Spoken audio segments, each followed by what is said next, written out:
Bonjour, bonsoir à tous. Dites-moi si vous êtes partis à un moment donné, ce que je ne saurais pas, compte tenu des projets. Donc je me présente, effectivement je travaille chez Michelin depuis, alors maintenant je dis un certain temps, parce que ça fait beaucoup. Allez, je vais vous le dire, 37 ans. J'ai eu la chance de faire plein de choses, et notamment tout un parcours industriel, et aujourd'hui on va parler d'industrie.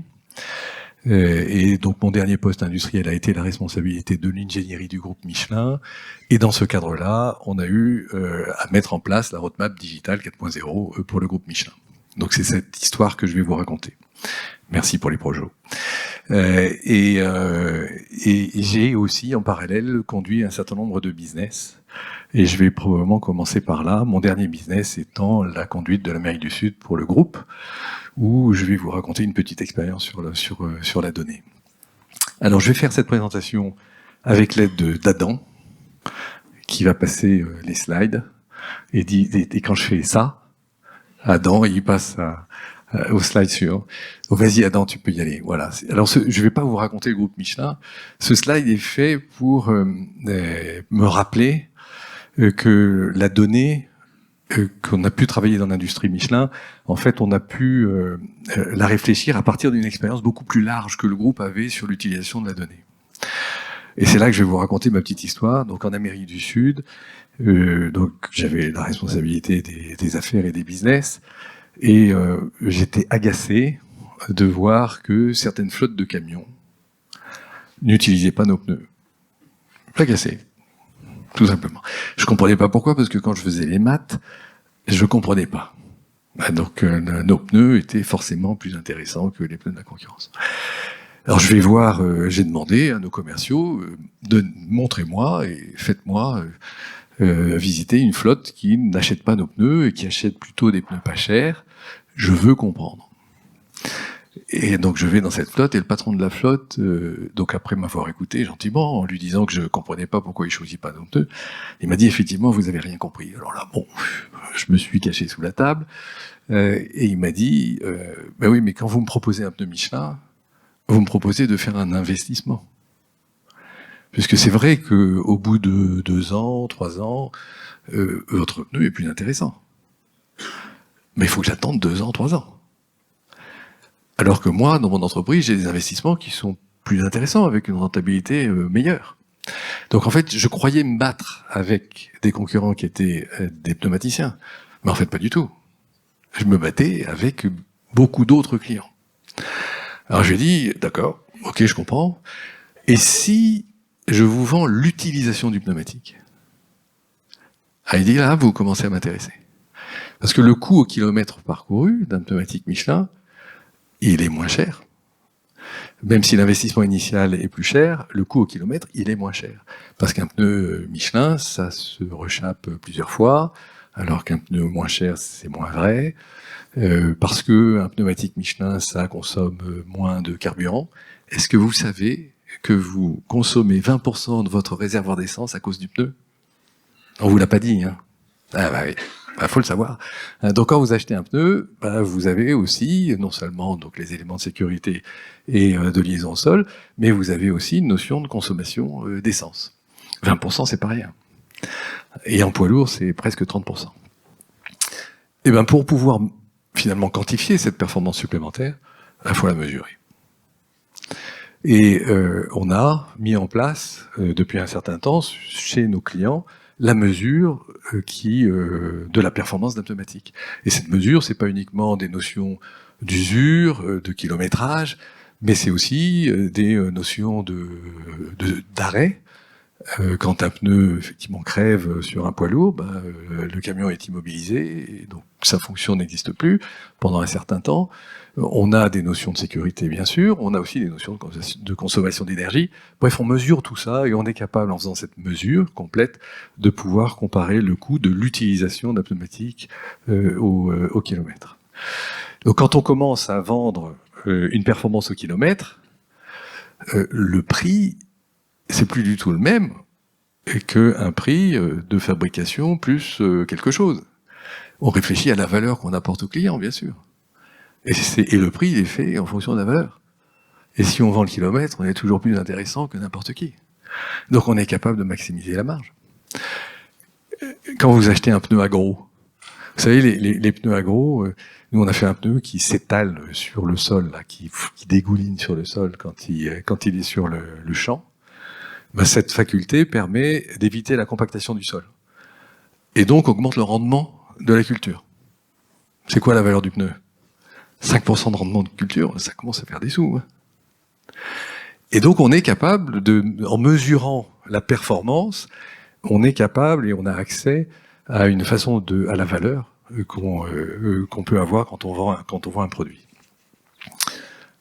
Donc cette réflexion sur le produit, qui est un asset pour le client ou pour l'entreprise qui garde le produit mais qui vend le kilomètre, on a tout intérêt à en mesurer la performance pour pouvoir l'améliorer sans cesse.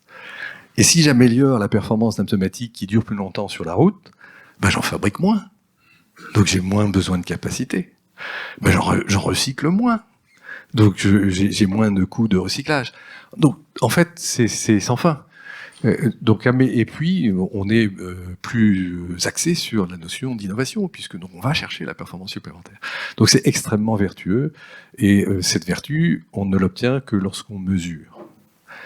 Voilà l'histoire que je voulais vous raconter, parce qu'après, donc, je vais passer à l'industrie, parce que ce qui m'a inspiré quand on a commencé notre histoire industrielle, c'est finalement nos commerciaux qui avaient cette notion de mesure bien ancrée, qui travaillaient avec les clients en parlant de valeur et en parlant de valeur mesurée. Et quand on est venu sur nos usines et qu'on voulait parler performance des assets qui sont dans nos usines, finalement, on savait qu'on avait des mesures, mais on s'en servait pas. Et on a commencé à regarder comment se servir de toutes les données que nous avions dans nos usines ou que nous étions capables de rajouter parce qu'on ne les avait pas directement et facilement. Donc on a commencé à regarder comment utiliser ces données tout simplement. Et là, Adam, on peut y aller. Donc ça, c'est un stade qui vous dit où on est à peu près implanté. Donc on est implanté un peu partout. Et quand on commence à réfléchir à la donnée, on se dit, d'accord, on va réfléchir à une application, à une utilisation particulière de la donnée, mais comment on la déploie? Parce que la problématique d'une donnée et d'une application, c'est que quand on la définit quelque part, si on la déploie pas et qu'il faut la développer à différents endroits pour pouvoir effectivement donc l'utiliser un peu partout, on a un coût qui devient extrêmement important. Et c'est pas intéressant. Donc la problématique que nous avions, c'était donc aussi la faculté à déployer une application. Et donc on se dit s'il faut déployer vite, ça veut dire qu'il va falloir un minimum de base commune sur l'ensemble de nos usines pour pouvoir donc éviter de se retaper le travail tout le temps. Donc il y a une notion de standardisation à un certain niveau de tout ce qu'on fait au niveau du digital. Il y a des choses sur lesquelles on a insisté pour que ce soit mondial et pas local, et d'autres pour lesquelles on laisse effectivement donc les usines pouvoir développer ce dont elles ont besoin pour améliorer leur propre performance. Donc ça, c'était le défi. Adam. Et donc on a, comme je vous l'ai dit, décliné la stratégie du groupe qui comportait la donnée. Et ça, si je reviens sur ce qu'a dit Yannick ce matin. Ici, vous avez sur la première ligne de phrase, là, focalisation client, je suis Michelin, etc. Ça, c'est les 6 leviers que le groupe Michelin a choisi pour améliorer sa performance. Et ensuite, vous avez dans les 2 lignes suivantes la déclinaison de ces 6 leviers dans l'industrie. Donc vous voyez que capter la data, ça fait partie de la stratégie du groupe. Donc j'ai parlé des activités business que nous avions, mais en finance c'est pareil, les achats c'est pareil, le service du personnel c'est pareil. Tout le monde s'attaque à la captation de la donnée pour pouvoir améliorer la performance des process qui sont au sein de l'entreprise. Donc là vous avez la déclinaison de la stratégie du groupe ou des principales directions de travail du groupe dans l'industrie. Et dans l'industrie, vous avez l'industrie 4.0 et vous avez les outils digitaux collaboratifs pour tous. Et ça, c'est important aussi. Le digital, il est au service de tous. Aujourd'hui, tous les ouvriers que nous avons dans nos usines ont les moyens de se connecter pour pouvoir utiliser un minimum d'applications, y compris pour eux, et bien sûr pour tout ce qui se passe dans l'usine. Et ça, c'est important. Et quand on a commencé à développer l'industrie 4.0, on l'a développé au service des gens. C'est ce qu'a dit Yannick ce matin. Je vais faire exactement le pendant. Si les applications ne sont pas au départ développées pour se mettre au service des personnes qui sont dans les usines, vous pouvez avoir un effet de rejet fort. Et donc un manque de progrès et de performance qui est extrêmement important parce que nous sommes assis sur un tas d'or. Il faut juste s'en servir. Vous avez, et ce slide me fait rappeler deux choses. D'abord, c'est que donc la rosace, vous pouvez la lire, ce sont les indicateurs que toutes nos usines, on a 8 indicateurs dans nos usines, on mesure ces 8 indicateurs, c'est tous les mêmes pour toutes les usines, et ces indicateurs permettent de suivre la performance d'une usine. Et quand on parle de données, la donnée va permettre d'améliorer ces 8 indicateurs. Donc quand on parle d'indicateurs, on parle d'indicateur client, le service client, on parle d'indicateur de coût avec l'industrialisation, le coût de revient industriel, la rentabilité de nos assets, et puis le bon du premier coup.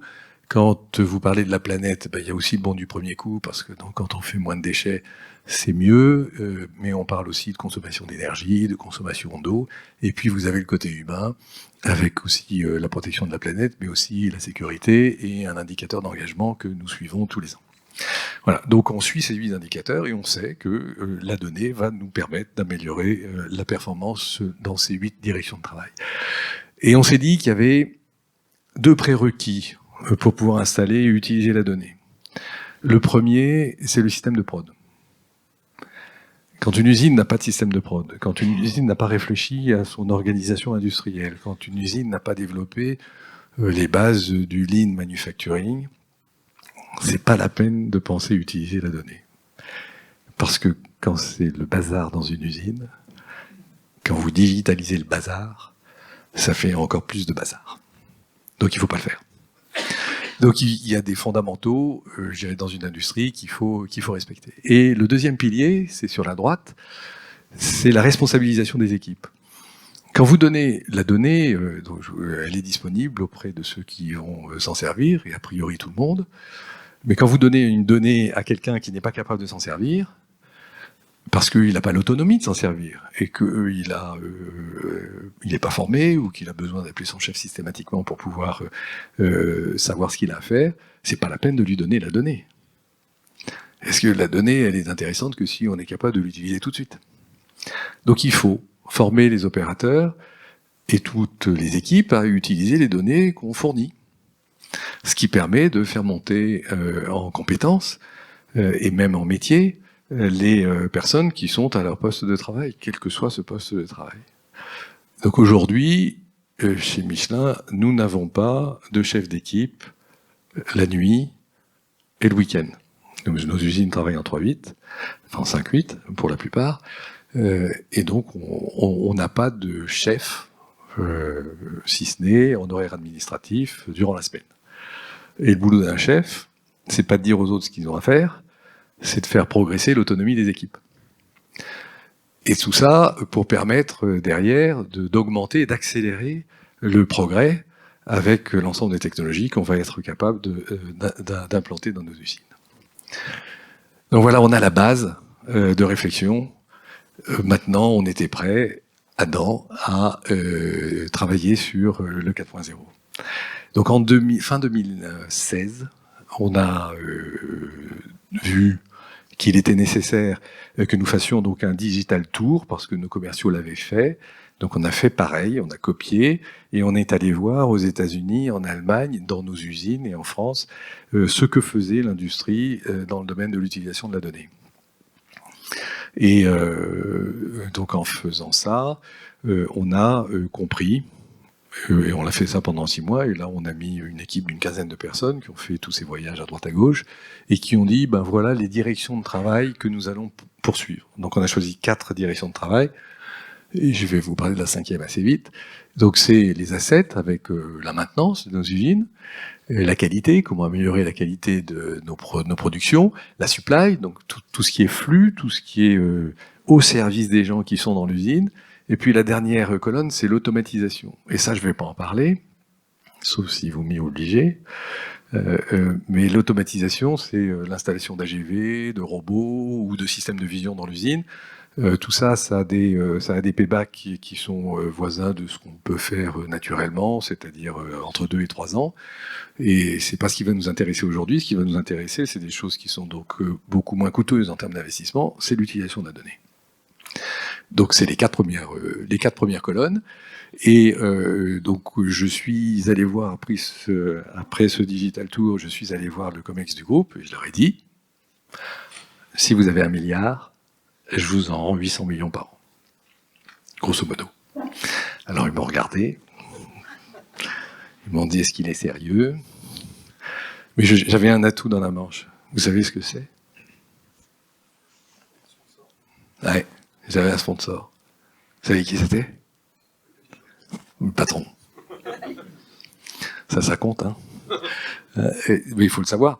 Donc, oui, Florent Ménégo est un adepte de l'utilisation de la donnée et de la valorisation de la donnée. Du reste, parce que on revient sur ce que je vous ai dit tout à l'heure, quand on mesure les choses, on est capable de vendre la valeur qu'on fabrique. Et quand je dis qu'on fabrique, c'est que les gens du groupe fabriquent, ce qui permet aussi de valoriser le travail des personnes qui sont au sein du groupe. On valorise tout ce qu'on fait. Parce que la recherche, elle est dans la différence qu'on fait avec le client. Et le client, il faut aussi l'éduquer, il faut lui dire, il faut lui montrer. Et les données permettent de faire ça. Donc on fait effectivement la même chose dans l'industrie. Et je savais que si je tapais en dessous, il m'aurait dit, t'es pas assez ambitieux, Jean-Philippe. T'as rien compris. Tu sais pas. Bon, donc très bien. Et donc on a dit ça. Et je lui ai dit, donc au COMEX, on leur a dit, donnez-nous 18 mois, on va travailler sur 3 choses. La première, c'est quelles sont les technologies qu'il faut installer dans nos usines. On en veut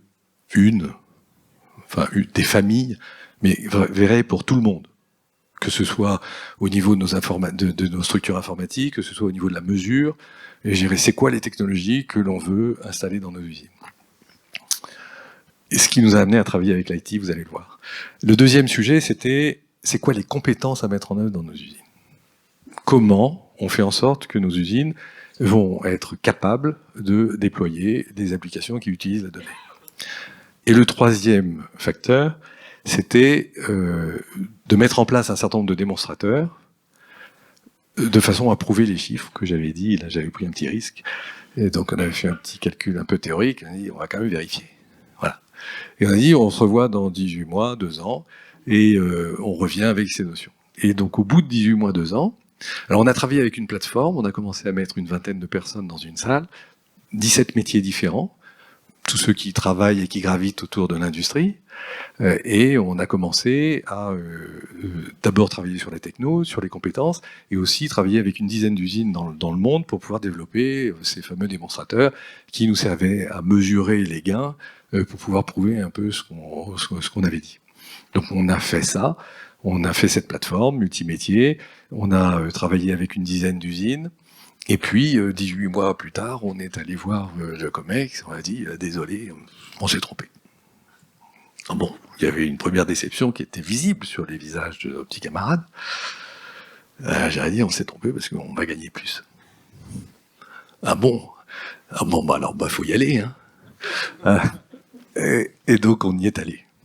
Et donc on s'est mis en ordre de bataille pour pouvoir déployer donc un peu, enfin même beaucoup, l'ensemble des applications qui pouvaient intéresser et faire évoluer la performance de nos usines.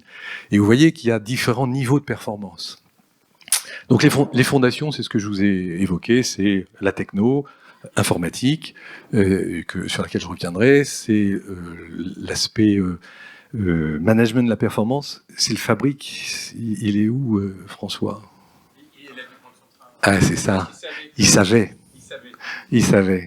Donc on avait effectivement notre fabrique. C'est là qu'on a vu qu'on avait besoin de faire une remontée d'informations systématique au poste de travail pour pouvoir analyser de manière extrêmement rapide les données de la veille pour définir un plan d'action le lendemain et améliorer notre fabrication. Donc en fait, on a développé notre outil de management quotidien de la performance. Je vais vous montrer un petit film là-dessus, et on l'a fait dans le monde entier. Donc aujourd'hui, on a un outil, 70 usines, avec une application déployée sur l'ensemble des ateliers de l'usine. Et les ateliers, quand je dis atelier, c'est équipe de l'usine. Et puis après, on monte effectivement en complexité, puisque donc on a des applications extrêmement simples, qui sont je fais une mesure, elle dérive, j'alerte et je corrige. Facile. Mais qu'est-ce que ça rapporte? Là, cette première ligne-là, c'est plus de 150 millions. Bon, donc on s'est baissé, on est allé la chercher. Et c'est super simple. Super simple. 150 millions, tout de suite. Et après, il y a une notion, effectivement, d'analyse avancée. On essaye de prédire ce qui va se passer. Alors quand on prédit, parfois on prédit des choses qu'on veut, puis parfois on voit que c'est pas ce qu'on veut. Mais bon, je dirais, donc on est capable de dire c'est pas ce qu'on veut, donc on va changer les données d'entrée pour obtenir ce qu'on veut. Voilà. Et donc c'est simple, hein, c'est comme ça que ça marche. Et puis donc après on a le prédictif, c'est-à-dire que cette correction se fait de manière automatique, puisque donc on a des paramètres d'entrée. On fait fonctionner le système mesure lui-même que c'est pas ce qu'il veut, et il change les paramètres d'entrée. Voilà. Donc on est à ces trois niveaux. Alors je le dis simplement, hein, mais vous pouvez imaginer qu'à la fin, les applications sont des applications un peu compliquées. Hein, et je vais effectivement donc en parler aussi en montrant des exemples. Et voilà la roadmap qu'on a suivie. Et peut-être que Adam, est-ce que tu peux peut-être y arriver? Il faut appuyer sur le bouton. Super. Et là, j'ai un film sur la performance au quotidien, raconté par les usines. Manufacturing qui est mise à disposition des usines pour digitaliser les outils du management au quotidien de la performance, dont la tournée de terrain, l'heure par heure, la boucle courte et bientôt aussi les briefings 5 minutes. Les avantages du NQP digital, c'est avant tout la responsabilisation. Il est aussi un outil qui favorise l'efficacité. On a voulu aussi faire un outil facile et intuitif. Pour ça, on a travaillé avec 9 usines pilotes dans le monde, 5 en Europe, 2 aux États-Unis et 2 en Asie. 包括一些信息的采集和保存更加方便，减少了纸张版的同时，我们能保护环境。 降低成本，减少浪费。 We've been piloting digital MDP for about 5 months now, and with that, on a shop floor tour, we will actually get suggestions from the quality tech or from the operators on the floor with suggested wins. Those wins will eventually get shot to my shop floor tour and/or the bull over that mod for suggestions for the day on what we need to attack from issues that they had the previous day. Allora, l'NQP digitale per me ha un maggior apporto di informazioni, più snello.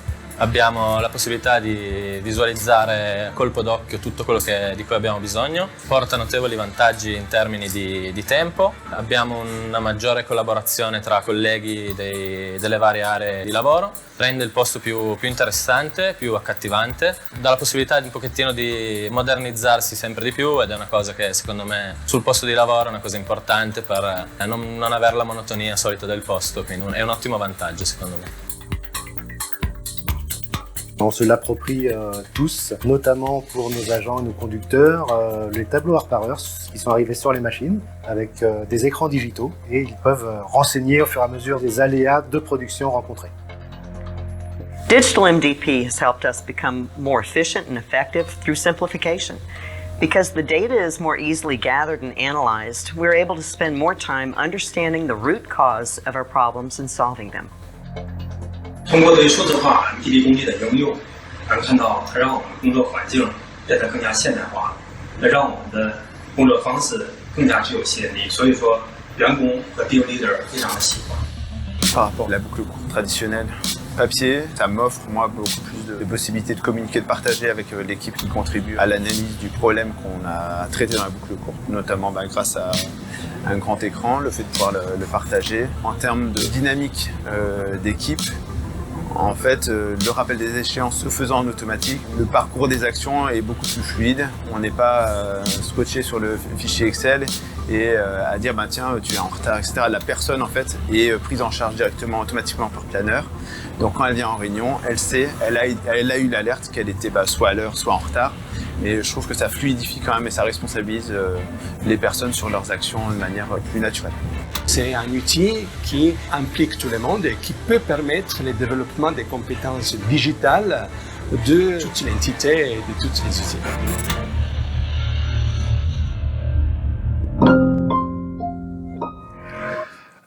Alors, ce qui est sympa dans ce film, c'est toutes les usines. Vous avez vu qu'il y a toutes les usines. Dans les usines, il y a tous les niveaux hiérarchiques, du directeur d'usine à l'opérateur sur sa machine. Et c'est une solution, et quand on voudra améliorer la solution, on le fera effectivement pour l'ensemble du monde entier. Donc maintenant, je vais faire 2 zooms. C'est quoi le prochain slide? Alors, il faut remonter. Voilà. Le premier zoom, c'est au niveau informatique. Donc, normalement, ce slide se fait en 2 temps, mais là, je voulais tout montrer. Donc, la première visualisation, c'est ce qui est sur la gauche. Et là, vous voyez l'ancienne architecture informatique de nos usines, avec des logiciels, maintenance, flux, qualité, production, les automates de nos machines, et puis une couche de supervision qui est en général développée par l'IT du groupe. Donc on a l'IT du groupe là-haut qui intervient avec les outils de gestion, on a les outils de pilotage de l'industrie, des usines, qui étaient développés par l'industrie, et les automates, bien évidemment, développés par l'industrie. Donc on avait 2 équipes informatiques qui développaient nos logiciels. Une équipe IT groupe et puis une équipe IT informatique qui avait dit en son temps, on va faire ces sessions, il y en a marre de ces personnes de l'IT du groupe qui sont pas assez rapides, qui comprennent rien à ce qu'on fait, etc., etc., etc. Et donc on va faire le boulot nous-mêmes. Voilà. Donc on a commencé à mettre le bazar dans les usines, puisque les usines, elles ont vu du matériel hard différent en fonction des applications qui étaient développées par l'IT ou par l'industrie. Elles ont vu des méthodes de développement de ces applications différentes.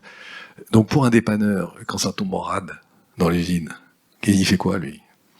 Donc il faut qu'il apprenne 2 fois les choses. Quand vous avez des turnovers importants, il faut réapprendre les 2 choses aux différents intervenants. Bref, on crée énormément de surcoûts et de difficultés dans la performance de nos usines. Donc ce que nous avons fait, c'est que nous avons confié à l'informatique du groupe tout ce qui est définition du hardware et tout ce qui est définition des méthodes de développement. Et on a décidé ensemble quels étaient le type d'applications développées par les équipes industrielles parce qu'elles étaient proches du terrain et qu'elles connaissaient mieux comment traduire un cahier des charges opérationnel spécifique, et quelles étaient les applications qui étaient développées par l'IT du groupe quand ça touchait donc un peu la gestion globale de notre usine et du groupe.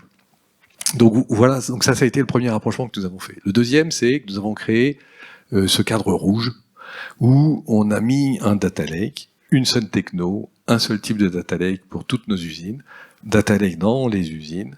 Donc on est on-premise, comme on dit, avec toutes les données qui ne sortent pas de l'usine, qui sont protégées par un firewall et qui viennent dans des serveurs qui sont dans les usines. Ce sont les mêmes infrastructures pour toutes nos usines. Et derrière, alors on a bien sûr des données qui s'en vont de l'usine, mais elles sont définies, protégées, et on sait pourquoi, et on sait où elles vont. Et puis on développe ensuite des applications. Alors on peut bien sûr rajouter des capteurs, et puis on développe des applications qui vont prendre les données à l'intérieur de ce data lake. Et ce qu'on a fait, c'est que progressivement, les anciennes applications informatiques qui avaient leur propre base de données, on les a toutes envoyées dans le data lake, et maintenant, que ce soit ces applications, que ce soit les nouvelles que nous mettons en œuvre au niveau digital, elles viennent chercher la donnée à l'intérieur de notre data lake.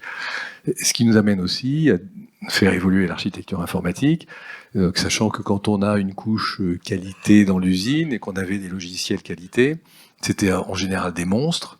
Donc on a commencé à les restructurer pour faire en sorte que ce monstre ne devienne qu'une colonne vertébrale avec des applications digitales qui viennent nourrir en fait la notion de qualité de l'usine.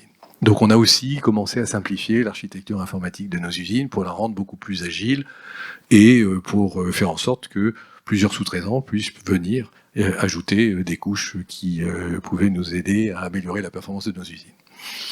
Donc ça, c'est la couche informatique que nous avons.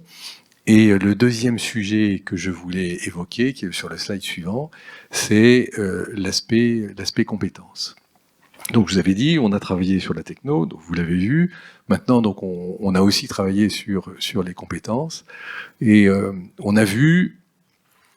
Alors à votre avis, c'est qui les personnes qui sont les plus dures à convaincre dans une usine d'utilisation de la donnée? Quelles sont les personnes les plus dures à convaincre? Ouais, c'est les chefs, ouais. C'est les chefs. Donc il faut leur expliquer. Donc on a vu toutes les équipes de direction, sans exception, et on leur a dit ce que pouvait apporter l'utilisation de la donnée dans leur usine. Voilà. Et on les a accompagnés, vous verrez, derrière, en définissant un responsable de projet, et on les a aidés à construire leur roadmap digital. Donc, premier étage, acculturation, de façon donc à être sûr que tout le monde comprenne les enjeux qu'il y avait derrière. Parce que ces 800 millions de gains, là, il fallait bien les retrouver. Donc si personne n'allait les chercher, on aurait été mal quand même. Donc il faut que les gens comprennent que c'est ça qu'il faut faire. Et quand on veut privilégier une technologie, il faut le faire au niveau de l'équipe de direction d'une usine. Parce qu'une équipe de direction, elle a ses habitudes. Elle investit plutôt sur tel type de sujet que plutôt sur un autre. Et quand on lui dit non, il va falloir que tu investisses sur la donnée, elle dit mais j'ai pas les moyens, je sais pas faire. Donc je vais faire autre chose, comme d'hab. Elle dit non, tu vas travailler sur la donnée. Ah oui, mais il me faut des compétences. Je dis, ok, on va te donner les compétences. Et donc c'était une couche immédiate, indispensable à mettre en œuvre. Et on a défini 4 métiers qu'il fallait mettre en place dans nos usines. 3 métiers. Le premier, c'est, et je vous parlerai du 4e après. Le premier, c'est l'administration de la donnée.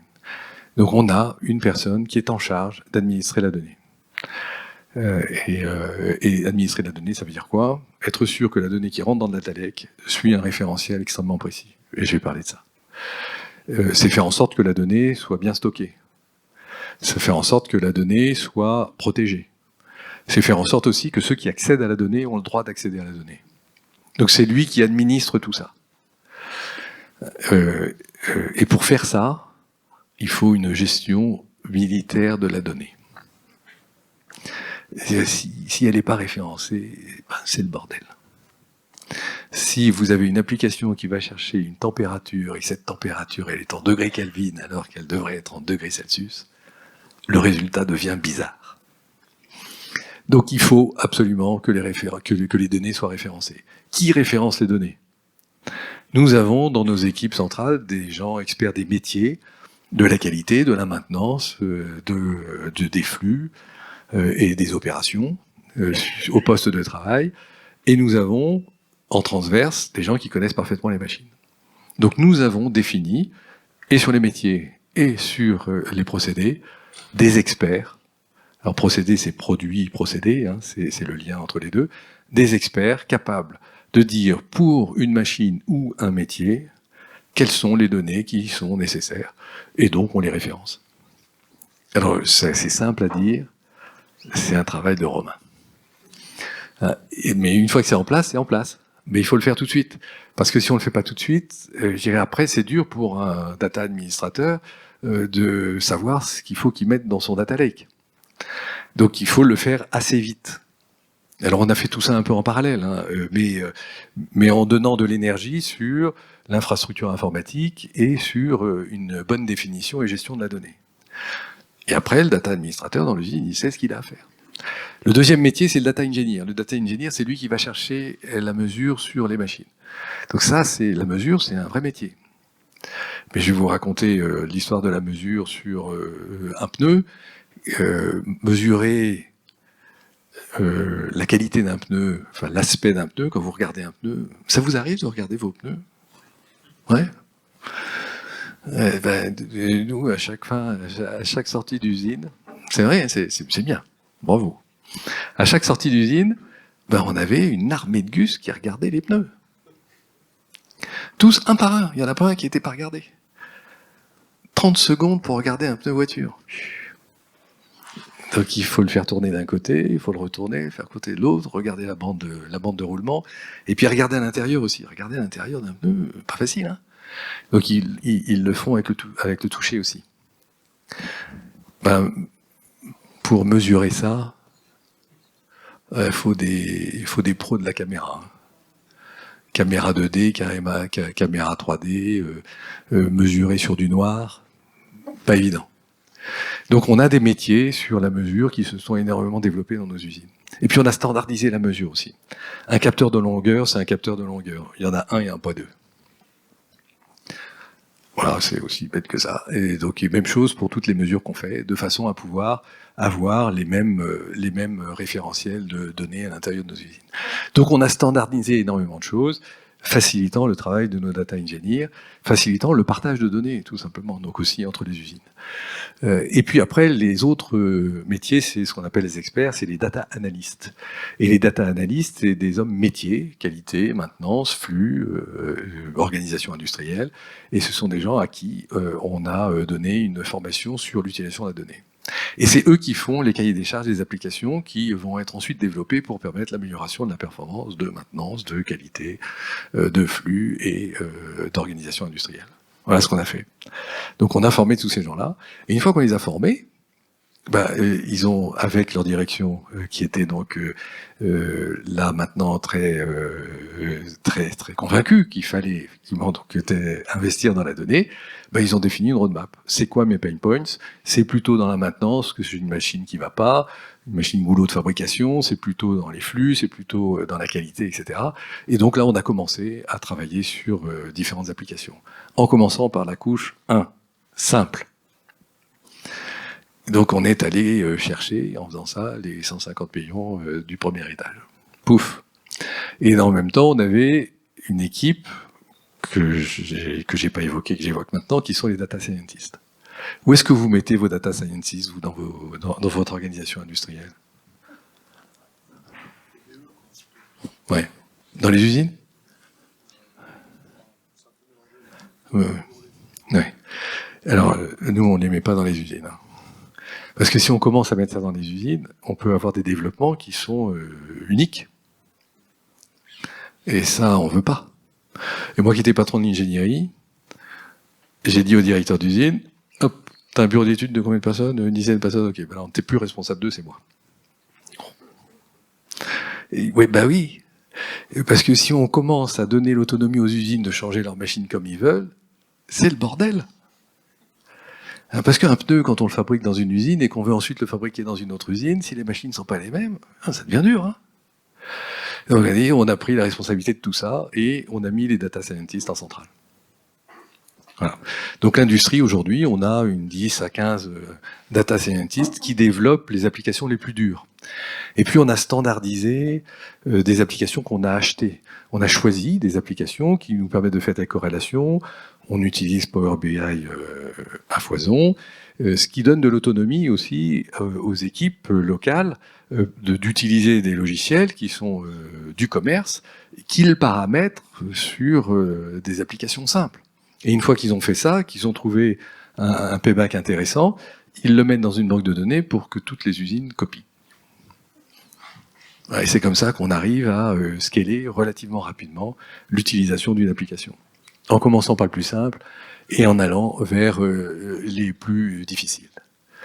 Alors après, donc je vous l'ai dit, quand on va voir les usines, on a une journée d'induction avec l'équipe de direction, on fait un diagnostic avec cette équipe de direction et certains experts, on fabrique avec elle la roadmap, et puis donc on développe et on déploie. Alors comme on a 70 usines, on a choisi 7 usines qui sont ce qu'on appelle des ULD, des usines leaders digitales. Et ces 7 usines nous servent à industrialiser les nouvelles applications. Et à aider les 10 usines qui sont en satellite à déployer ces applications. Donc quand on a quelque chose d'un peu compliqué, on le confie effectivement à une ULD, on vérifie avec elle le résultat et on déploie ensuite. Donc voilà comment on s'est organisé, de façon donc à pouvoir aller vite sur les déploiements. Si on va ensuite, je crois que j'ai des exemples. Alors voilà voilà ce que je vous ai raconté. Hein. On a fait des démonstrateurs. Non, si tu peux revenir en arrière. On a fait un loin, donc on commence à faire des applications. On a commencé à faire des applications de plus en plus compliquées, et on est en train d'explorer finalement le lot 3. Tous nos data lakes sont en place. On a énormément de use cases qui sont bien sûr développés et déployés. Alors j'ai mis XXX millions de gains identifiés depuis 19. J'ai pas mis le chiffre. Mais je vais vous le dire. Donc aujourd'hui, sur les 800 millions qui se sont transformés en 900, parce que vous vous rappelez, Monsieur Plus, on a dit qu'on gagnait plus, on en est à 500 à peu près aujourd'hui. Donc on est en 2025, et j'ai annoncé 800 et 900 en 2018. Donc il reste 3 ans. Il faut cravacher. Mais plus ça va, plus on accélère en fait. Parce que plus les infrastructures sont en place, plus les gens sont formés, plus les exemples sont déployés. Donc aujourd'hui, on est sur un niveau de gain annuel qui est beaucoup plus important que ce qu'on avait au début. Donc en moyenne, on va effectivement donc arriver à un gain moyen d'environ 100 millions par an. Voilà, donc c'est fait. Et quand on dit sur le niveau 2, on travaille sur des corrélations complexes, on travaille sur du langage, on travaille sur de la vision aussi. Donc on a mis en place des plateformes qui permettent d'aller chercher des gains sur ces technologies particulières. Et on a travaillé aussi on a une plateforme sur les mesures. Donc vous avez maintenant plein d'applications qui se développent, soit simples ou très simples, développées par des usines, puis mises en place dans un catalogue que les usines utilisent, soit industrialisées par les ULD, mis dans le catalogue, puis déployées avec l'aide des ULD, soit travaillées par le central, industrialisées par les ULD, pour ensuite être déployées partout. Et on a dit, il y a 3 règles d'or. 1, les technologies, c'est pas les usines, c'est centralisé. Alors les règles de cybersécurité, là, c'est pas militaire, c'est super militaire. Si un directeur se donne le droit de ne pas respecter les règles de cybersécurité qu'on s'est données, on l'appelle, on lui dit alors, tu as le choix de faire ou de faire, tu choisis quoi? En général, il fait. Et puis après, on a effectivement donc tout ce qui est gestion de la donnée que j'évoquais avec vous, gestion des fournisseurs, où là, on ne donne pas le choix effectivement donc à nos usines. Tout le monde peut avoir des idées, mais derrière, c'est retravaillé pour que tout le monde puisse ensuite les utiliser. Donc je crois que j'ai des exemples ensuite que vous avez. Bon, ici, des exemples simples. On parle du lot 1, on mesure, on affiche, ça dépasse la norme, on alerte et on réagit. Mais rien qu'en faisant ça, vous voyez qu'on a gagné 20% de consommation d'eau sur une usine. Et puis quand vous déployez sur toutes les usines, ça fait beaucoup de gains. Si on regarde l'autre suivant, c'est sur le lot 2, on commence effectivement donc à réfléchir à la consommation d'énergie qu'on a sur une usine et à réorganiser notre production pour que la production coûte moins cher en termes d'énergie. Donc on a une couche d'analyse qui permet d'avoir des conséquences de tous les paramètres qu'on a dans une usine sur la consommation d'énergie, et on essaye de modifier nos programmes de production pour améliorer la consommation d'énergie. Ensuite, on a le deuxième, si on appuie encore, et on est sur du lot 2, là on met des capteurs, là c'est souvent des capteurs de vibration que vous voyez, on les visualise, parce qu'on les met à disposition, mais on a un logiciel de prédiction qui est capable de nous dire, voilà ce qui se passe sur ta machine, voilà ce qui va se passer si tu fais rien. Et donc, on prédit, et en général, on intervient avant que ça se passe mal, donc ça permet... ça permet non pas de faire du préventif, parce que le préventif, c'est que j'arrête ma machine tous les 2 semaines. Donc c'est cher d'arrêter, quand il faut pas arrêter, c'est embêtant d'arrêter. Donc là, on arrive à prédire quand est-ce qu'il faut arrêter. Et donc on gagne effectivement en efficacité au niveau de la maintenance. Et si j'en ai peut-être une autre encore, au niveau application, ah oui, c'est la fameuse, c'est la vision. Vous avez vu le défaut là qu'il y a sur le pneu, alors celui-là... moi, je pense que je l'aurais pas vu. Donc, il y a aussi un autre, sur la lettre L, vous voyez qu'il y a une forme de blanc. Donc ça veut dire qu'il y a une poudre de perlimpinpin qui n'a pas forcément bien migré à l'intérieur du pneumatique. Donc ça se voit, hein, et donc on dit, oui, celui-là, il n'est pas bon. Donc là, on a conçu une machine. Là, on l'a fait tout seul, ça aussi. Hein, on a mis 15 caméras sur la machine qui, en 15 secondes, visualise tout le pneu, et on a appris à la machine. On lui a appris si c'est bon, c'est pas bon. Donc avec des réseaux de neurones, donc on a fait l'apprentissage de la machine et du réseau, et la machine maintenant est de plus en plus capable de savoir si le pneu est bon ou pas bon. Donc on a beaucoup moins de personnes qui vérifient les pneumatiques. On en a toujours, parce qu'on vérifie quand même que nos algorithmes sont bons, c'est sûr, et puis on fait progresser l'algorithme aussi de manière assez régulière avec ces mesures manuelles, mais on en a beaucoup moins. Et là, le gain, c'est des dizaines de millions d'euros, là. Et c'est un poste dont personne ne voulait. Parce que c'est un poste, imaginez, un poste debout, 30 secondes par pneu, avec une formation extrêmement chère, un taux de fuite, puisqu'il y avait forcément un taux de fuite. Il y avait forcément des pneus mauvais qui sortaient. Donc là, on est en train de sécuriser et d'éliminer des postes qui sont extrêmement pénibles. Et si on va sur celui-là, là j'ai un autre film sur l'analyse avancée. Il y a des acronymes, mais bref, ce qu'on cherche, c'est à vérifier que le pneu qui doit être rond est rond. Développé en partenariat avec l'équipe qualité 4.0 de VLD, nous avons mis en place une boucle de compréhension et d'ajustement du centre HKM qui permet d'améliorer significativement nos résultats uniformité. Nous avons commencé par collecter des données existantes et ajouter de nouveaux moyens de mesure, constituant un jeu de milliards de données. Une démarche d'analyse de données structurées et itératives a été mise en place autour d'un groupe d'experts Michelin. Ce groupe s'est appuyé sur l'outil d'analyse avancée pour comprendre le problème, identifier les paramètres influents et comprendre les plages de réglage optimales. Ces plages ont été confrontées aux capacités réelles des équipements pour valider la faisabilité.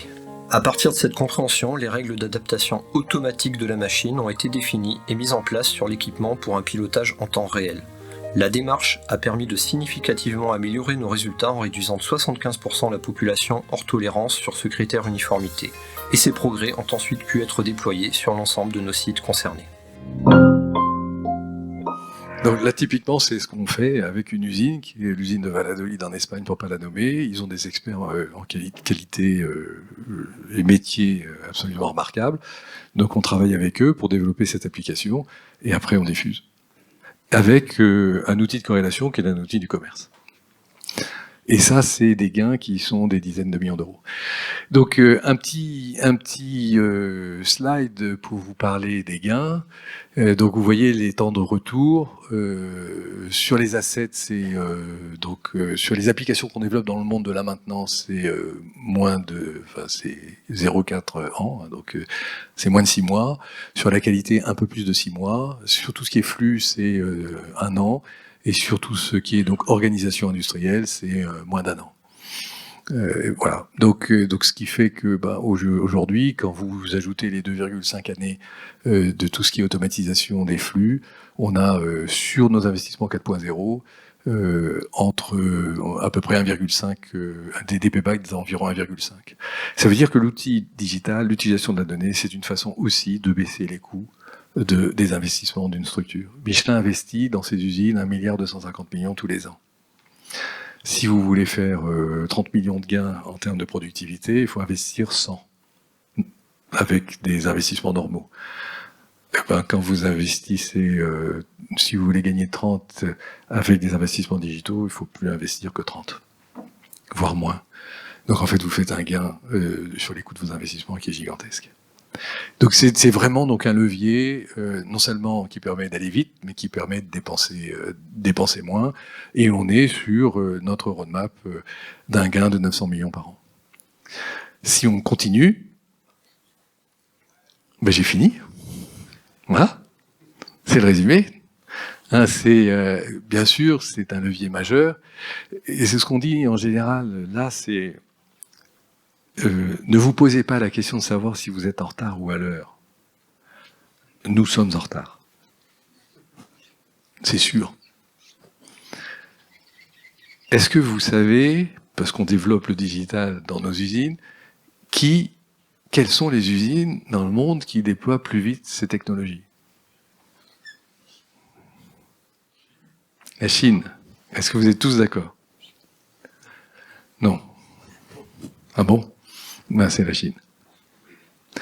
Aujourd'hui, ils ont D'abord parce qu'ils sont extrêmement rigoureux.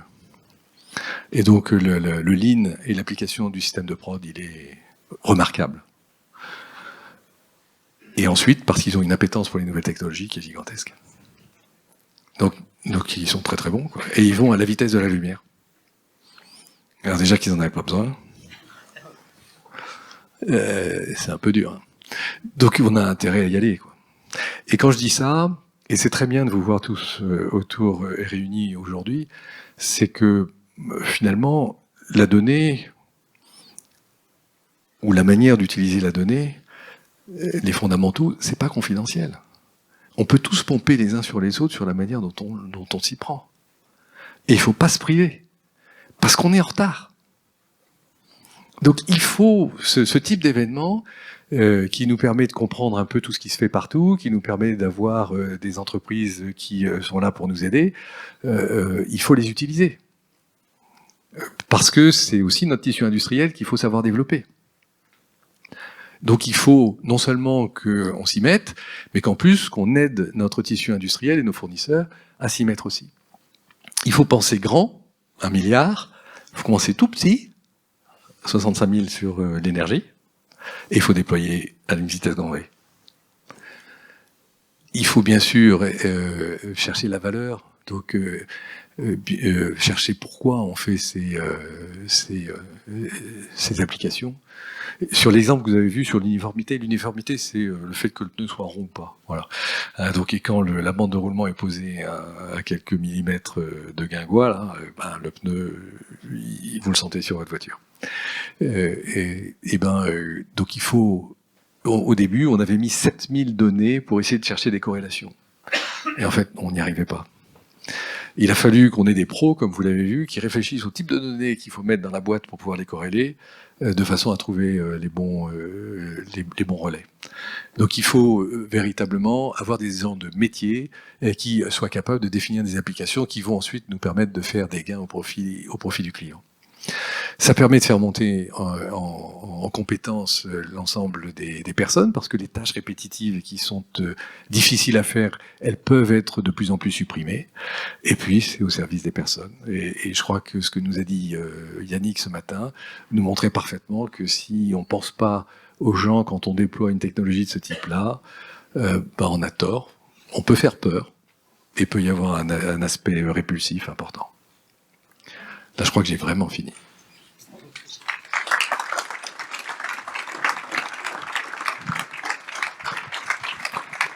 Alors, merci beaucoup Jean-Philippe. On va prendre quelques questions dans la salle. Je suis sûr qu'il y en a énormément. Alors, est-ce qu'il y a un premier... Ouais, tout au bout. J'arrive. Merci. Merci pour votre retour d'expérience. Par rapport à tout ce que vous avez développé, est-ce qu'à un moment donné, vous êtes posé la question d'étendre et de proposer à d'autres personnes en commercialisant vos solutions, par exemple? Oui. Et est-ce que vous l'avez fait Réponse oui. On te l'a interdit pourtant. Hein. Ouais.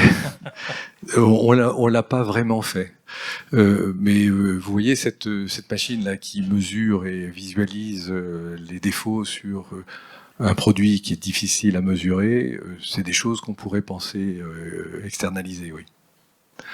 Donc, mais on le fait pas vraiment. Ceci dit, on y a pensé de manière plus large au niveau ingénierie. On a un savoir-faire, on a des gens qui sont là pour définir des machines, y compris au niveau du 4.0, et on essaye de mettre à profit cette connaissance auprès de l'extérieur. Et en fait, on le fait non pas pour vendre, mais pour apprendre. Parce que quand on développe du matériel ou des applications pour d'autres, on est beaucoup moins consanguin. Donc on apprend plein de trucs. Donc on a l'impression qu'on le fait pour faire du chiffre d'affaires, pas du tout. On l'apprend pour apprendre des autres. Donc oui, mais c'est pas une grosse activité. Autre question ? Bonjour, déjà merci parce que c'était, on a l'impression qu'on a un playbook qu'on va pouvoir dérouler. Enfin, je sais pas, c'est beau, merci beaucoup. Et là, par contre, on voyait du coup c'était 2016 à 2027. On arrive au bout. Enfin, déjà, j'imagine vous la réévaluez de temps en temps. Cette roadmap, c'est pas si linéaire. J'ose imaginer que c'est pas si linéaire. Il y aura quoi après? Effectivement, après il y a des couches, la technologie évolue tellement vite qu'il y a des couches supplémentaires. Il y a des couches notamment d'intelligence générative qui vont nous aider à aller plus loin. Donc vous avez vu, j'ai fait conditionnel, préventif et prédictif et prescriptif. Ouais. Mais après, le génératif va nous aider à aller bien au-delà. Donc il y a certainement des boucles technologiques qui vont nous aider à faire d'autres étapes. Mais c'est pour ça que j'ai pas commencé par l'IA. On a tous le mot intelligence artificielle à la bouche. Mais d'abord, l'intelligence artificielle, elle commence très vite et avec des basses couches technologie. On fait de l'intelligence artificielle quand on fait de la corrélation simple entre deux paramètres. Hein. Mais quand on pense intelligence artificielle, on pense à des choses beaucoup plus compliquées. Il faut surtout pas commencer par ça. Surtout pas. Parce que là, c'est hyper casse-gueule. Hein. Et la base, c'est quoi les technos, c'est quoi la gestion de la donnée pour qu'elle soit propre, et puis ensuite, je commence à l'utiliser simplement. Voilà. Donc oui, il y a des couches supplémentaires, donc ça va continuer, c'est sûr, avec la technologie, mais il ne faut pas commencer par les couches supplémentaires. Enfin, je déconseillerais. Prochaine question.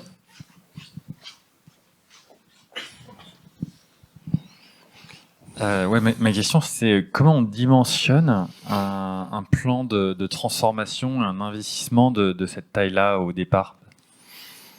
En fait, on y va progressivement. Probablement, vous avez vu que sur les 2 premières années, on a essayé de comprendre. On a essayé de comprendre en développant des démonstrateurs de manière très précise qui nous ont permis de savoir quelles étaient les ressources à mettre en œuvre dans des usines qui avaient été choisies. Et on a travaillé avec ces usines-là pendant 18 mois. On a travaillé sur des technos pour simplifier aussi, pour standardiser. Standardiser, ça simplifie énormément quand même. Ça empêche de se poser des tas de questions qui sont compliquées. Donc je crois que la standardisation est un facteur de simplification. J'ai le droit de raconter une histoire? Bien sûr. Ouais. Je suis responsable d'une transfo qui s'appelle la simplexité. C'est quoi? C'est la jonction entre le mot simplicité et le mot complexité. Comment faire simple dans une entreprise pour pouvoir faire face à l'évolution de la complexité des marchés? Aujourd'hui, quand vous parlez de pneus, maintenant les bagnoles, les pneus arrière et avant sont différents. Rendez-vous compte. Donc les dimensions à fabriquer par une usine explosent. Le type différent de pneus à fabriquer, il explose. Donc la question c'est comment nos usines font pour faire face à cette flexibilité qu'il faudrait donc avoir encore plus pour pouvoir fournir ce que les marchés demandent. Bon, pour faire ça, on simplifie. On simplifie. Vous achetez des pneus de temps en temps? Rassurez-moi. Dites-moi oui, parce qu'après, je vais pleurer. Oui, bon, super. Bon, puisque vous achetez des pneus, vous allez forcément d'abord sur Internet et puis vous regardez ce qui se vend. Je ne sais pas si vous avez remarqué, mais de temps en temps, il y a des manufacturiers qui, pour une voiture donnée, ils ont une offre de 20 pneus différents. Alors moi, quand j'ai ça, c'est vrai pour Michelin, hein, quand j'ai ça, je fuis, parce que je comprends rien. Donc je vais voir le concurrent tout de suite. Donc on a compris ça et on s'est dit on loupe des ventes, c'est évident. Et c'est sûr qu'il y avait un overlap entre nos ventes. Quand vous avez une Clio qui est un pneu hiver, un pneu été, un pneu toute saison pour la Clio, c'est pas sûr que ce soit nécessaire. On achète de toute saison puis on n'en parle plus. Quand vous avez une voiture un peu plus puissante, probablement que là vous achetez les 2 types de pneus. Mais il n'y a peut-être pas besoin du toute saison.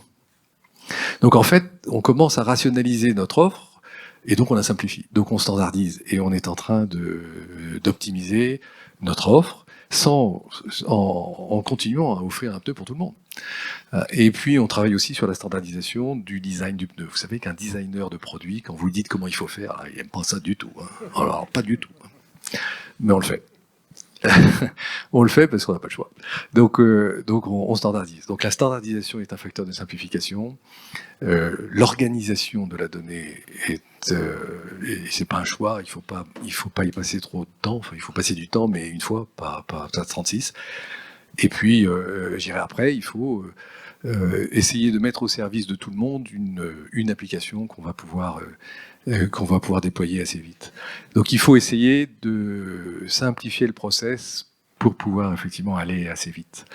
Donc notre première réflexion était de regarder comment simplifier, et on a mis tous les métiers autour de la table, y compris les usines. Parce que, je vous rappelle, le frein dans un déploiement digital, ce sont les chefs. On a vu quelques applications, mais est-ce que vous êtes allé au bout en mode vraiment self-service? C'est-à-dire que la data est la même. Est-ce que tu peux prendre après? Non. Ouais, c'est ça. Question conjointe. Est-ce que j'ai répondu à votre question? En partie. La question c'est aussi sur le coût. Quand vous êtes arrivé au COMEX avec 1 milliard d'investissement, est-ce que c'était mesuré? Alors oui, c'était mesuré. Hein, c'était un calcul qui était un peu théorique, mais qui était réel. Mais bon, il a fallu respirer grand. Et puis je savais, si je disais moins, en fait, on m'aurait remplacé pour mettre quelqu'un d'autre. Parce que l'ambition, il faut aller la chercher. Il faut je dirais, le trésor est tellement fort qu'il faut mettre l'ambition à la hauteur de l'enjeu.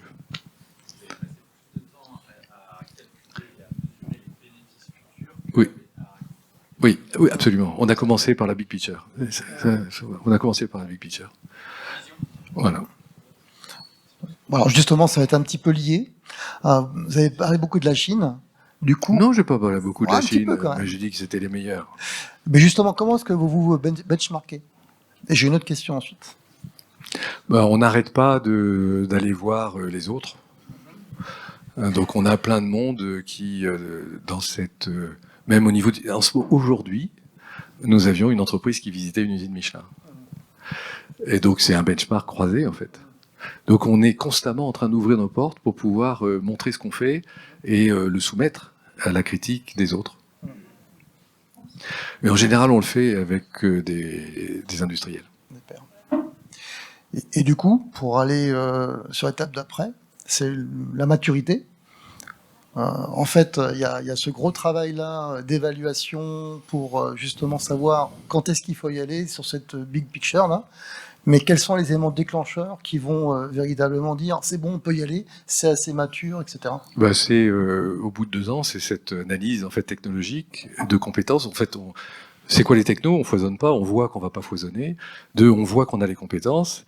Et 3, on a fait des calculs un peu plus intelligents avec des preuves, là, des preuves qui montraient qu'on n'était pas complètement idiot dans la première estimation qu'on avait faite.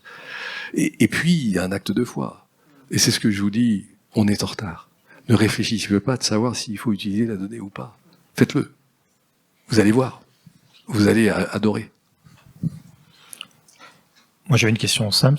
Aujourd'hui, vous êtes allé jusqu'au bout, c'est-à-dire en mode self-service, c'est-à-dire que il y a différentes applications, on a vu, mais est-ce que vous avez franchi le pas qui est toutes les données sont accessibles à tout le monde? Ah bah non. Bah non. Non, surtout pas. En fait, à l'intérieur du groupe, la réponse est oui, mais je vous ai dit, en fait, les données d'une usine, elle est dans l'usine. Elle ne passe pas les portes de l'usine. Et on fait tout pour essayer de rentrer dans l'usine et de vérifier quelles sont les lacunes qu'on a pour empêcher qui que ce soit de rentrer dans notre usine, pour que la donnée reste dans l'usine. Alors après, vous avez en centrale des gens de métier, des gens de process qui ont besoin de comparer les usines les unes entre elles pour pouvoir avoir des benches, etc. Et là, on choisit un certain nombre de données qu'on fait monter à l'étage supérieur. Donc on a des data lakes et on a construit un data ocean. Bon, et ce data commun, en fait, nous permet aussi de travailler avec les autres métiers, notamment avec la recherche et développement du produit. Parce que la recherche et développement a besoin de nos données process pour pouvoir améliorer la conception du produit. Donc ça permet de communiquer, bien sûr, avec les autres métiers, mais sur un lot de données choisies.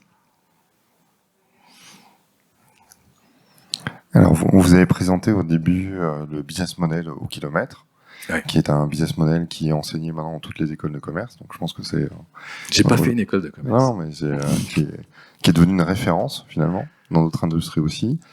Est-ce que le business model finalement s'est avéré rentable et est-ce que la donnée a eu un impact positif ou négatif, positif sur le business model? Ouais.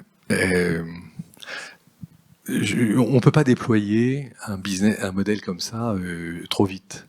Parce que, en fait, le pneu, quand on le vend pas, on se le farcit. Dans les comptes. Et on le vend progressivement. Donc, en fait, vous avez tous les coûts de fabrication du pneumatique et puis vous les vendez progressivement. Donc, il faut établir le modèle de manière assez régulière et y aller au fur et à mesure. Donc, aujourd'hui, on a des business qui sont complètement établis. Par exemple, notre vente de pneus avion, nous vendons un coût par atterrissage. Voilà, ça c'est 100%. Boum. Les pneus sont facturés, appartiennent au groupe et sont facturés par atterrissage.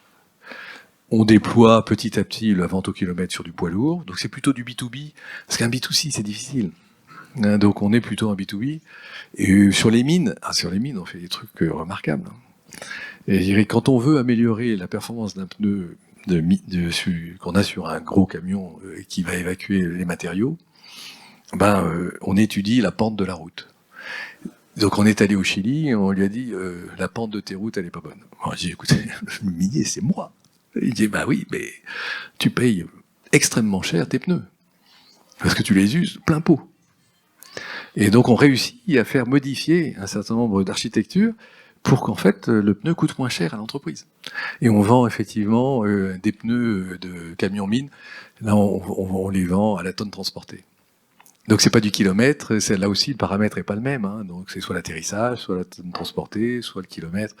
Donc ça varie en fonction du business et en fonction de la valeur effectivement qu'on est capable d'apporter aux différents clients. Donc oui, c'est un modèle qu'on veut développer, mais qu'on peut pas développer trop vite. Merci pour votre présentation. Je suis là. Je vous vois pas. Hop. Là, je vous vois. Là, vous avez apporté des éléments, effectivement, sur lesquels vous allez à la rencontre de vos clients sur du B2B. Vous avez assez bien détaillé, je trouve, le maillage interusine, intersite, etc. de la gestion de la data. En gros, si elle passait les murs ou pas. Je suis désolée, mais je vais quand même y aller sur le B2C.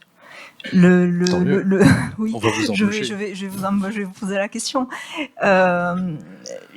Je pense que vous vous intéressez également à ce rétexte-là, au retour qu'on peut vous apporter sur de la masse. C'est sûr qu'on s'intéresse et on a des mesures. Bien sûr, sur le B2C aussi, mais on peut pas s'en servir pour vendre le pneu au kilomètre. Alors, mis à part peut-être pour des flottes, on va avoir des pneus camionnettes qui vont faire la livraison du dernier kilomètre où on pourrait éventuellement appliquer ce modèle-là. Mais en tout cas, vous avez parfaitement raison. Les mesures sur un pneu tourisme, il faut les faire. Il faut les faire pour améliorer constamment les technos qu'on met sur ces pneus-là et améliorer la performance et l'expérience client. Ça, c'est sûr. C'est sûr. Mais l'exploitation de la donnée, elle est différente. Elle est différente. Vous avez un accent absolument remarquable, que j'adore. L'accent du Sud, c'est génial. J'ai une remarque et une question. La remarque, tu feras attention, tu as mis les couleurs de l'ASM sur toutes tes slides. Bah oui. C'est un peu surprenant ici. C'est du subliminal. C'est pour que tout le monde se convertisse, y compris à Toulouse. La question, tu nous as parlé de tes data scientists. Sans faire offense à Clermont, réussir à attirer des data scientists qui sont aujourd'hui dragués par les GAFAM qui leur font des ponts d'or à Clermont-Ferrand. Quand on s'appelle Michelin, on fait comment? Ouais, on doit les payer, ouais. On doit se mettre au marché. Donc si on en veut, on va les chercher. Mais je pense qu'on n'attire pas forcément les personnes uniquement par ce biais-là. Alors, c'est une composante, mais c'est pas que une composante. Je vous ai dit tout à l'heure, vous avez vu, on mesure aussi l'engagement des personnes de manière assez détaillée. Et on travaille sur la manière d'engager les personnes dans une entreprise, et le salaire est une composante, mais pas que. Elle fait partie d'ailleurs de la mesure de global, mais il y a beaucoup d'autres critères qui font qu'on arrive à attirer des personnes sur Clermont-Ferrand. Alors, c'est pas le train. Le train Clermont-Paris, c'est 4h30 non, ça peut être 7h. Parce qu'il tombe en rade régulièrement. D'accord. Ça va commencer sur du SNCF c'est backing. beaucoup plus loin. Est-ce qu'il y a encore une question dans l'Assemblée? Oui. Qui peut sembler un détail à côté de ça, mais dans votre aventure, un élément clé, c'est la preuve apportée par les démonstrateurs. Oui. Comment est-ce qu'en amont, vous avez sélectionné les démonstrateurs? D'abord, on a sélectionné les usines. On a sélectionné les usines qui avaient envie. Parce que les freins, il y en a plein. Et on est allé chercher les usines qui avaient envie de tester ces technologies. Et vous savez quelles sont les usines qui ont envie de tester les technologies? On est allé chercher la Chine direct. De façon donc à pouvoir prouver vite les gains qu'on était capable de faire. Donc il a fallu choisir les usines, donc les équipes de direction des usines, et puis ensuite il faut choisir à l'intérieur des usines les personnes qui vont apprécier. J'ai montré aussi une autre usine qui est super partante, c'est au niveau industriel, l'Espagne pour nous est un pays absolument remarquable. Donc, et on va chercher des compétences en Espagne aussi pour pouvoir développer cette preuve. Donc il faut choisir les usines, il faut choisir les gens dans les usines. Et en fait, l'application, on s'en foutait un peu. C'est une application qualité. Ok. Donc, et on est allé la chercher parce qu'il y avait des gens motivés dans le domaine de la qualité à l'usine Tartampion. Alors, on a essayé de mapper plusieurs usines pour pas avoir qu'une seule usine, et on a essayé de mapper tous les métiers, bien sûr, mais ça s'est fait un peu de manière opportuniste. Pour aller chercher la preuve, en fait. Parce que l'objectif, c'était d'aller chercher la preuve. Est-ce qu'il reste une dernière question? Plus de questions. Bon, je pense que vous comprenez pourquoi je l'appelle le boss. Merci beaucoup, Jean-Philippe. Merci.